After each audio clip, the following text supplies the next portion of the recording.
کہ اس سخت ترین موسم میں آپ حضرات نے میرے بھائیوں کی، میرے عزیزوں کی دعوت پر سفر کی زحمت فرما کر میرا اور میرے رفاقا کا حوصلہ بڑھایا ہے۔ یہ آپ کا ملت کے لیے بھی بڑا تحفہ ہے اور ہم سب کے لیے، اور قریش کانفرنس، جمعیت علماء قریش، ان سب کے لیے آپ حضرات کا بہترین عطیہ اور تحفہ ہے۔ میں سب کی طرف سے آپ حضرات کا شکر گزار ہوں، آپ کے لیے دعا گو ہوں کہ اللہ تبارک و تعالی آپ کی دعاؤں کو، آپ کی محنتوں کو اور آپ کی شفقتوں کو ہمارے لیے، پوری ملت اسلامیہ کے لیے اور بالخصوص قریش برادری کے مستقبل کو تابناک بنانے کا ذریعہ بنائے۔ دوستو، ہماری اس کانفرنس کا عنوان ہے تعلیمی بیداری کانفرنس۔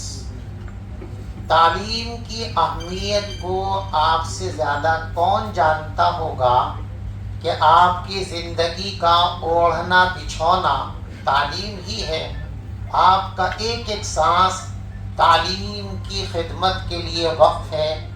تو میں سمجھتا ہوں کہ آپ سے زیادہ تعلیم کی اہمیت اور ضرورت کو سمجھنے والا کوئی طبقہ روئے زمین پر نہیں ہے۔ اس لیے میں آپ حضرات کے سامنے تعلیم کی اہمیت پر کوئی خطاب کروں، یہ سورج کو چراغ دکھانے کے مترادف ہے۔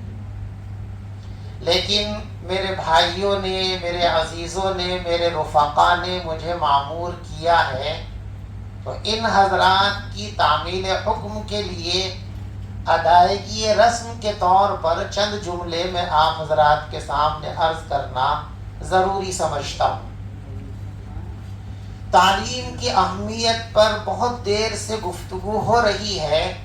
میں آپ کو ایک نئی چیز کی طرف اس مجلس کے اعتبار سے، آپ کے علم کے اعتبار سے نئی نہیں ہے، لیکن مجلس میں بیان کی گئی باتوں کے اعتبار سے اس کو جو ہے نئی کہا جا سکتا ہے۔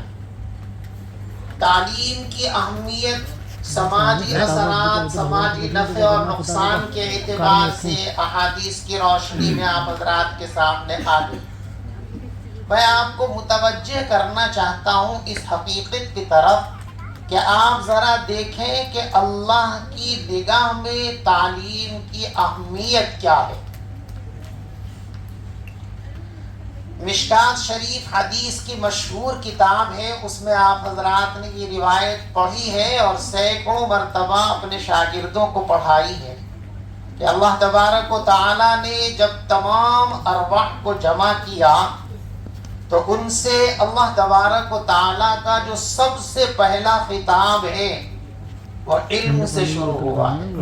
حدیث کے الفاظ ہیں اعلموا، اے لوگوں یہ بات سیکھ لو، یہ بات جان لو کہ تمہارا رب صرف اور صرف ایک ہے۔ پہلا خطاب ارواح انسانی سے جو اللہ نے کیا ہے وہ علم سے شروع کیا۔ اعلموا، اے میرے بندو، میں تمہیں دنیا میں بھیجوں گا، اس سے پہلے یہ بات سمجھ لو اور جان لو کہ تمہارا رب میں اکیلا رب ہوں۔ تو علم کے عنوان سے سب سے پہلا خطاب اللہ تبارک و تعالی نے انسانی ارواح سے کیا۔ مزید آپ دیکھیے اللہ تبارک و تعالی کی نگاہ میں علم کا مقام کیا ہے۔ دنیا میں انسان آتا ہے، آپ سب جانتے ہیں کہ آتے ہی اس کو غذا چاہیے، اور اس کے مناسب جو غذا ہے وہ ماں کا دودھ ہے۔ آپ نے یہ بات دیکھی ہے، سمجھی ہے، بات اس کو غور کر سکتے ہیں۔ جب تک بچہ دنیا میں نہیں آتا اس کی ماں کی پستانوں کے اندر دودھ نام کی کوئی چیز نہیں ہوتی۔ کتنی ہی تندرست عورت ہو، کتنی ہی غذائیں اس کو کھلائی گئی ہو، جب تک بچے کا جنم نہیں ہوتا پستانوں کے اندر دودھ نام کی کوئی چیز نہیں ہوتی ہے. جنم ہو جانے کے بعد تب پستانوں کے اندر دودھ آتا ہے. یعنی غذا کا انتظام اللہ اس وقت فرماتے ہیں جب انسان دنیا میں آ چکا ہوتا ہے. اور علم کا انتظام اللہ تبارک و تعالی انسان کے دنیا میں آنے سے پہلے فرماتے ہیں. قرآن کہتا ہے اخرجکم من بطون امہاتکم لا تعلمون شیئا وجعل لکم السمع والابصار والافئدہ. ہم نے تمہاری ماؤں کے پیٹ میں تمہیں بنایا تو تمہیں کان دیے، تمہیں ہم نے آنکھیں دی، تمہیں ہم نے دل دیا، دماغ دیا. اور یہی وہ آلات و وسائل ہیں جن کے ذریعے انسان علم حاصل کرتا ہے. تو اللہ نے علم کے اسباب کو دنیا میں آنے سے پہلے پیدا کیا ہے، اور انسان کی زندگی کی بقا کا جو سہارا ہے غذا، اس کو اللہ تبارک و تعالیٰ نے انسان کے دنیا میں آنے کے بعد پیدا کیا. اس سے ہم اندازہ لگا سکتے ہیں کہ اللہ تبارک و تعالیٰ کے یہاں علم کا مقام کیا ہے. یہ اللہ تبارک و تعالیٰ کی شان ہے. علم کی اہمیت کی طرف ہم کو متوجہ کرنے کے لیے اب ذرا میں آپ حضرات کے سامنے میٹھی باتوں کے علاوہ آپ سے اجازت لے کر کچھ تلخ بات کہنے کی جسارت کر رہا ہوں، معافی کی امید کے ساتھ. ابھی تک جو آپ تقریریں سننے کے عادی رہے ہیں، وہ اس طرح کی تقریریں ہم سننے کے عادی رہے. آپ بڑی اونچی قوم ہیں، آپ تو ایسے ہیں، آپ تو ویسے ہیں، آپ کا دسترخوان ایسا ہے، آپ کے ہاتھ ایسے کھلے ہوئے ہیں، آپ سے زیادہ سخاوت کرنے والا تو کوئی نہیں ہے. یہ وہ زہریلی میٹھی گولیاں تھی جن کو کھلا کھلا کر آپ کو موت کی نیند سلا دیا گیا. اور معاف کرنا، ایک مدت تک اے قریش برادری کے لوگوں، تم نے اپنی نسلوں کا قتل عام کیا ہے. چھری کے ذریعے آپ نے ان کو نہیں کاٹا، چاقوؤں کے ذریعے ان کو نہیں کاٹا، آپ نے جہالت کے زہر سے ان کو ذبح کیا ہے، جس کا قیامت کے دن تم کو جواب دینا پڑے گا. آپ صرف شادیوں میں لگے رہے، آپ صرف دعوتوں میں لگے رہے، اور آپ نے ان معصوم بچوں کو جن کے ہاتھوں میں قلم ہونا چاہیے تھا، جن کے ہاتھوں میں کاپیاں ہونی چاہیے تھی، ان کے ہاتھوں میں آپ نے ٹھیلے دے دیے، ان کے ہاتھوں میں آپ نے رکشے دے دیے. غیرت سے ڈوب مرنا چاہیے، ان کے ہاتھوں میں آپ نے ہوٹلوں کی چھوٹی پلیٹیں دے دی، چند سکوں کی خاطر، چند پیسوں کی خاطر، اور اپنے نکمے پن پر خاک ڈالنے کے لیے آپ نے ان بچوں کے بچپن کا قتل کر ڈالا. اور آپ فخر سے کہتے ہیں کہ ہم بڑے ہیں. اس سے زیادہ بدتر قوم کون ہو سکتی ہے جو اپنے ہاتھوں سے اپنے بچوں کو ذبح کرتی ہو، ان کے مستقبل کو خراب کرتی ہو. اس سے ظالم قوم دنیا کے اندر کوئی نہیں ہو سکتی، اس سے بڑا مجرم کوئی نہیں ہو سکتا. کھلے دل سے اعتراف کرو کہ ہم نے دنیا کا سب سے بڑا جرم کیا ہے کہ ہم نے اپنی نسلوں کو اپنے ہاتھوں سے مسلا ہے. اے لوگوں، اللہ کے رسول فرماتے ہیں کلکم خطاؤن وخیر الخطائین التوابون. مانو کہ ہم نے غلطی کی ہے اور گناہ کیا ہے، لہذا آج توبہ کر لو اس مجلس کے اندر کہ ہم انشاءاللہ آج کے بعد اپنی نسلوں کو قتل نہیں کریں گے، ہم ان کے مستقبل کا خون نہیں کریں گے. ان کے مستقبل کو تابناک بنانے کے لیے ہم اپنا سب کچھ قربان کرنے کا آج عہد کر کے یہاں سے جائیں گے.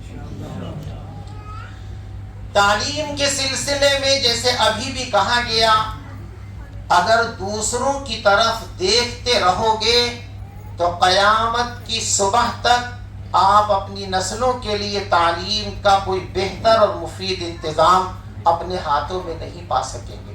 جو لوگ دوسروں کے سہارے چلتے ہیں وہ کبھی منزل پر اپنی مرضی کے مطابق نہیں پہنچ سکتے. منزل اگر پانی ہے تو اپنے آپ کو کھڑا کرو.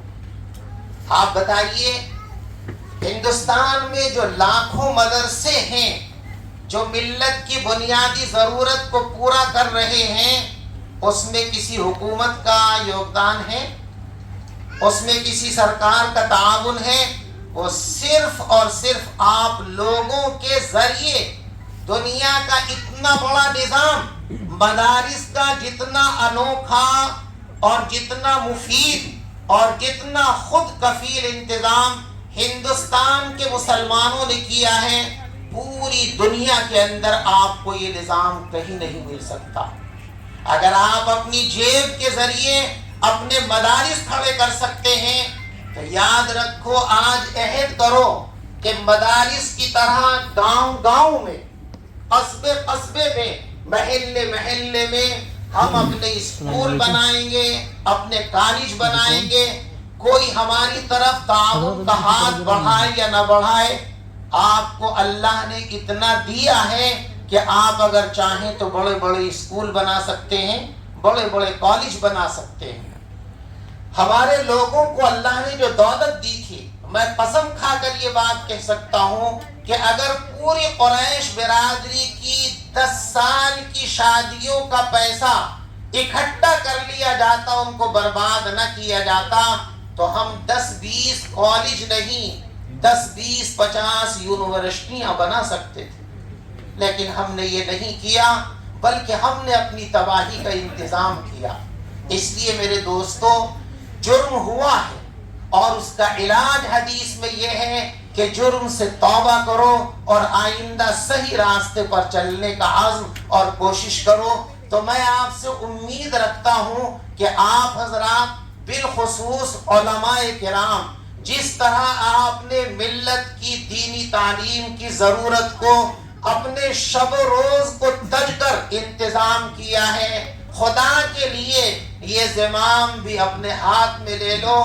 ملت آپ کو دیکھ رہی ہے، یاد رکھو، جو کام کرتے ہیں انہی کی طرف دیکھا جاتا ہے۔ ملت آپ کی طرف دیکھ رہی ہے، کھڑے ہو جائیے، رسول پاک صلی اللہ علیہ وسلم کی سسکتی ہوئی امت کو خدا کے لیے سنبھالنے کا عزم کر لیجئے۔ اللہ مدد کے لیے انتظار میں بیٹھا ہے، آپ قدم بڑھائیے، اللہ منتظر ہے آپ کے قدموں کے بڑھانے کے۔ آپ قدم اٹھائیں تو اللہ تبارک و تعالی آپ کی مدد کر سکتے ہیں، کرنے کے لیے تیار بیٹھے ہیں۔ تو آج یہ عزم کیجئے کہ ہم انشاءاللہ بڑے پیمانے پر، جس طرح ہم نے دینی تعلیم کے میدان میں امامت کی ہے، انشاءاللہ عصری تعلیم کے میدان میں بھی آج سے علماء بھرپور قیادت کریں گے اور اپنے اکابر اور بزرگوں کی یاد کو تازہ کریں گے۔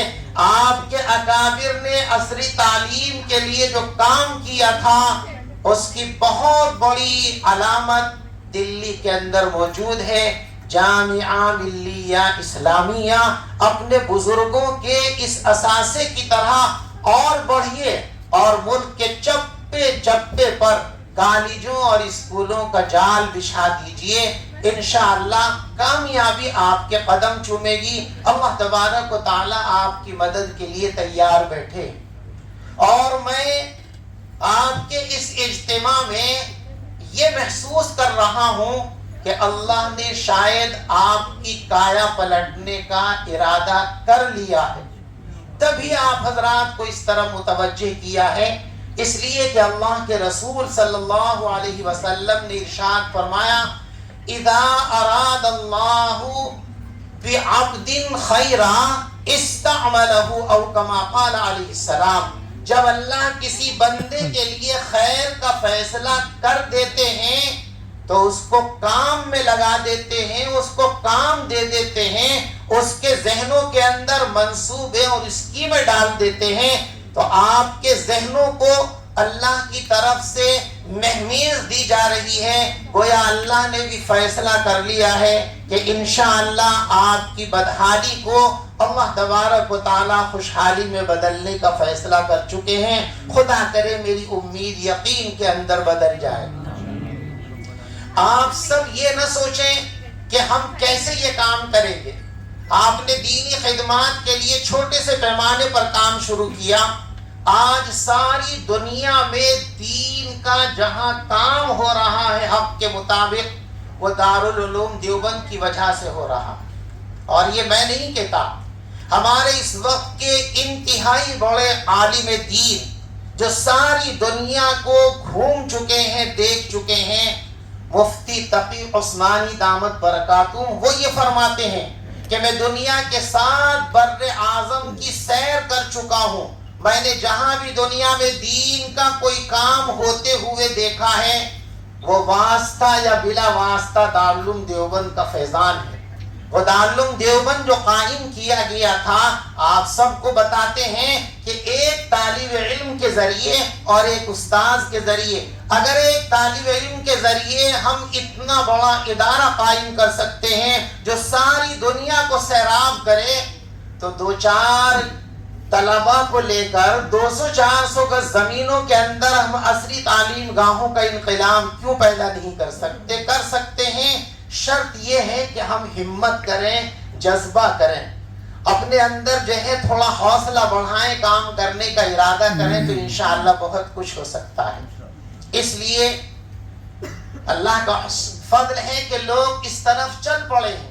ہمارے حاجی سلیم صاحب، اللہ تبارک و تعالیٰ ان کی عمر میں برکت پیدا فرمائے، انہوں نے اس تحریک کو اپنے ذہن پر لیا ہے اور اپنے گاؤں کے اندر اپنی ذاتی زمین کا ایک بڑا حصہ اس کام کے لیے طے کر دیا ہے۔ بہت جلد انشاءاللہ اس میں ایک بڑا عصری تعلیم کے لیے ایک بڑا کالج بنانے کا پروگرام ہے۔ آپ دعا کریں کہ جلد سے جلد اللہ تبارک و تعالیٰ اس کی تکمیل کے انتظام فرما دے۔ اسی طریقے سے عزیزم مفتی محمد سلمان صاحب، جن کو چھوٹی سی عمر میں، آپ یہ نہ سمجھیں کہ میں بیٹا ہونے کی وجہ سے یہ بات کہہ رہا ہوں، ان کے ساتھ کام کرنے والے اس بات کو جانتے ہیں کہ اللہ نے ان کو قوم کے لیے فکر کرنے کا جو جذبہ دیا ہے، جو حوصلہ دیا ہے، میں نے بہت کم لوگوں کے اندر یہ چیز دیکھی ہے۔ ان کے رفقا اس کی تائید کرتے ہیں، مجھے بتاتے ہیں، اللہ تبارک و تعالیٰ ان کو سلامت رکھے۔ میں کبھی کبھی سوچتا ہوں کہ میں تو اتنا اہل نہیں، اس بچے میں یہ ٹیلنٹ کہاں سے آیا؟ تو واقعی مجھے خیال آیا بچپن کا۔ یہ جب چھوٹے سے تھے تو میرٹھ میں مفکر اسلام حضرت مولانا سید ابو الحسن علی میاں ندوی رحمۃ اللہ علیہ تشریف لائے تھے، اور جامعہ نور الاسلام اس وقت میں اس میں پڑھاتا تھا، وہاں حضرت کا قیام ہوا تھا، پرسن اللہ بورڈ کا اجلاس تھا، تو میں مفتی محمد سلمان کو اس وقت گود میں اٹھا کر کے لے گیا تھا، اور میں نے حضرت علی میاں صاحب رحمۃ اللہ علیہ کی گود میں لے جا کر ڈالا کہ حضرت آپ اس کی بسم اللہ کرا دیجئے۔ زبان بھی ان کی اس وقت کھڑاتی تھی بولنے کے لیے، لیکن جیسے بھی تھے علی میاں صاحب رحمۃ اللہ علیہ نے ان کی بسم اللہ کرائی تھی۔ میں سمجھتا ہوں یہ انہی کا فیض ہے کہ اللہ تبارک و تعالیٰ نے ان کو اس طرف توجہ دی ہے۔ اور اس کانفرنس کی تیاریوں میں بھی انہوں نے اور ان کے رفقا نے کس طرح دن رات کو ایک کیا ہے۔ کئی روز سے مسلسل ان کا معمول یہ ہے کہ وہ روز دہلی آتے ہیں اور 2 بجے 2:30 بجے گھر پہنچتے ہیں، پھر اگلے دن نکل جاتے ہیں۔ تو ان کو بھی اللہ نے بڑا حوصلہ دیا ہے، اور انہوں نے بھی ایک کالج بنانے کا پختہ ارادہ کیا ہے۔ سٹھلے میں زمین لی ہوئی ہے، بہت جلد انشاءاللہ اس میں جو ہے بنیاد رکھ کر کام شروع کیا جائے گا۔ آپ اس کے لیے دعا کریں۔ جس طرح یہ 2 نمونے آپ کے سامنے آ گئے ہیں، میں چاہتا ہوں کہ آپ میں سے ہر شخص اس طرح کے نمونے قوم کے سامنے پیش کریں کہ ہم جس لائق بھی ہیں، بہت جلد ہم بھی انشاءاللہ قوم کو یہ تحفہ دیں گے اور قوم کی خدمت کریں گے۔ ہماری یہ قریش کانفرنس بھی اور جمعیت علماء قریش بھی، ان کا روز اول سے تعلیم کے ساتھ ساتھ برادری میں جو ایک دمک لگی ہوئی ہے، شادیوں کے نام پر، جہیز کے نام پر، روز اول سے اس پر محنت ہو رہی ہے، اور اس میں بھی کچھ کامیابیاں ہم کو مل رہی ہیں۔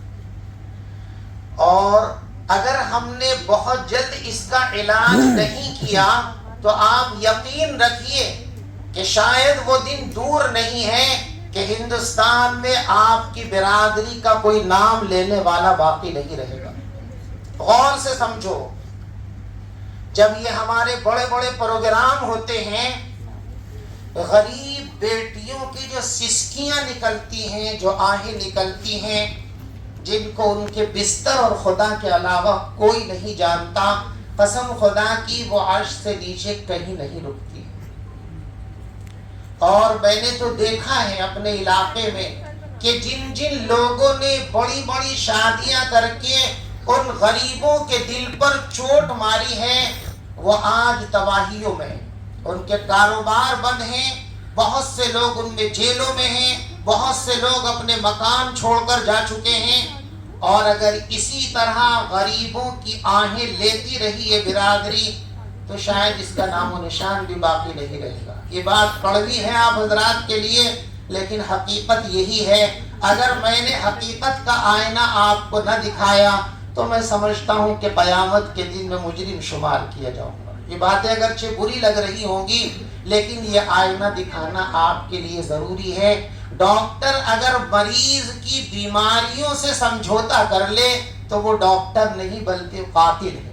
کوئی قائد، کوئی رہنما اگر اپنی قوم کو صحیح آئینہ نہ دکھائے، صحیح صورتحال ان کو نہ بتائے، تو وہ رہبر نہیں بلکہ رہزن، ڈاکو اور لٹیرا ہے، جو اپنے مفاد کی روٹیاں قوم کے جنازوں پر سینکنے کی کوشش کر رہا ہے۔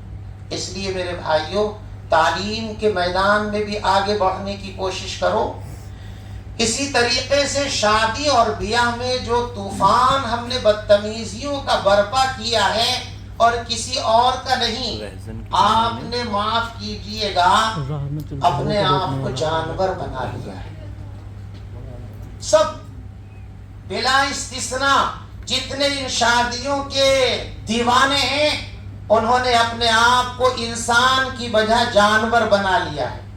ہماری برادری میں زیادہ تر مویشیوں کا کام کرنے والے لوگ رہے ہیں، مویشیوں سے رابطہ ہے نا۔ آپ نے کسی بھینس اور بیل کو بیٹھ کر جو ہے چارہ کھاتے ہوئے نہیں دیکھا ہوگا۔ بھینس بیٹھی ہو، بیل بیٹھا ہوا ہو، آپ اس کے سامنے لے جا کر سانی کا ٹوکرا رکھ دیجئے، وہ کھڑا ہوگا، بیٹھ کھڑا ہونے کے بعد کھائے گا۔ یعنی جانور کی فطرت میں ہے کھڑے ہو کر کھانا۔ اور آج آپ کیسے کھاتے ہیں؟ آپ کی شادیوں کا اسٹینڈرڈ یہی ہے، تو آپ نے دعوت کے نام پر چند لقموں کے لیے اپنے آپ کو جانور بنا لیا ہے۔ اس سے بڑی بے حسی اور کیا ہو سکتی ہے؟ اپنی بیٹیوں کی محبت کا دعویٰ کرتے ہو اور تم ہی اپنی بیٹیوں کے حقوق پر ڈاکے ڈالتے ہو۔ چور ہو تم، ڈاکو ہو۔ ایک غیر ڈاکو ہوتا ہے جو کبھی کبھی ڈاکہ ڈالتا ہے، تم چور ہو اور ڈاکو ہو۔ تم نے اپنی بہنوں کے حقوق پر ڈاکہ ڈالا ہے، تم اپنی بہنوں کو وراثت میں حصہ نہیں دیتے ہو۔ تم سے بڑا ڈاکو اور رہزن کون ہوگا؟ ہمارے ان لوگوں نے ایک پوسٹر میں یہ بات لکھ دی کہ بیٹیوں کو ان کا حق دو، تو بہت سے لوگوں کو تو ایسی مرچیاں لگی ہیں کہ ایک ہفتے تک وہ میرے کان کھاتے رہے۔ کیا لکھوا دیا آپ نے، کیا لکھوا دیا؟ میں اس کی بھی وضاحت کرتا ہوں۔ بیٹیاں اگر باپ کی زندگی میں باپ نے اپنا مال نہیں بانٹا، جو ہی چھوڑ کر کے چلا گیا، نہ بیٹیوں کو دیا نہ بیٹے کو دیا، باپ کے مرنے کے بعد اس مال کی تقسیم یہ ہے کہ لڑکے کا ڈبل حصہ ہے اور لڑکی کا ایک حصہ ہے۔ لیکن اگر باپ اپنی زندگی میں اپنا مال بانٹ رہا ہے اور 80% لوگ اپنی زندگی میں ہی اپنا کاروبار اپنے بیٹوں کو منتقل کر دیتے ہیں، یہ چور ہیں، ڈاکو ہیں، ظالم ہیں۔ حضور نے ان کو ظالم کہا۔ اس کے لیے شریعت کا قانون یہ ہے کہ ایک بیٹے کو آپ جتنا دے رہے ہو، بیٹی کو بھی اتنا ہی دیجیے۔ بخاری اور مسلم کے اندر حدیث ہے کہ ایک صحابی رسول پاک صلی اللہ علیہ وسلم کے پاس اپنے بیٹے کو لے کر آئے اور یہ فرمایا کہ حضرت یہ چیز میں ان کو گفٹ کر رہا ہوں، آپ گواہ بن جائیے۔ آپ نے فرمایا اس کے سوا اور بھی کوئی اولاد ہے؟ فرمایا کہ ہاں ہے۔ ان کو بھی دے رہے ہو؟ کہ نہیں، ان کو تو نہیں دے رہا۔ تو فرمایا اشہد غیری، جا کسی اور کو گواہ بنائیو۔ انی لا اشہد علی جور، میں ظلم کے معاملے کے اندر گواہ نہیں بن سکتا. جو بیٹیوں کو نہیں دیتے وہ ظالم ہیں اور وہ ان کے حقوق پہ ڈاکہ ڈالنے والے ہیں. تو خدا کے لیے وحشی پن چھوڑو اور اپنے آپ کو انسانیت کے دائرے میں لاؤ، تاکہ تم قیامت کے دن اللہ کے سامنے سرخ روح ہو کر پیش ہو سکو. یہ میری باتیں بڑی غیر مرتب سی اور بڑی سخت سی ہیں، اس سے یقیناً آپ حضرات کا دل دکھا ہوگا، لیکن میں آپ سے معافی چاہتے ہوئے عرض کرتا ہوں کہ یہ میری مجبوری اور میرے دل کا درد ہے جو مجھے آپ کے سامنے رکھنا ضروری تھا. اگر میں یہ کڑوے الفاظ نہ کہوں تو میں سمجھتا ہوں کہ جو کچھ وقت، جو پیسہ ہم نے اس کانفرنس میں خرچ کیا ہے وہ سب بیکار اور ضائع، نمائش کے سوا کچھ نہیں ہوتا. اس لیے میں سمجھتا ہوں کہ یہ ہماری اس محنت کا خلاصہ ہے. ہم آپ کو آئینہ نہ دکھائیں، خود کو آئینے کے سامنے کھڑے ہو کر اپنے چہروں کے داغ کو نہ دیکھیں تو کبھی ہمارا چہرہ صاف نہیں ہو سکتا. میری ان باتوں سے جو تکلیف پہنچی اس کو معاف فرمائیے، اور ایک چھوٹے بھائی کی باتوں کو آپ دل کی گہرائیوں میں لے کر چلے جائیے. اور خدا کے لیے آپ سے بھیک مانگتا ہوں کہ اپنے بچوں کی تعلیم کو اپنی زندگی کا مقصد بنا لیجئے. اللہ آپ کو بھی اس کی توفیق عطا فرمائے، مجھے بھی اس کی توفیق عطا فرمائے. آمین. وآخر دعوانا ان الحمد للہ رب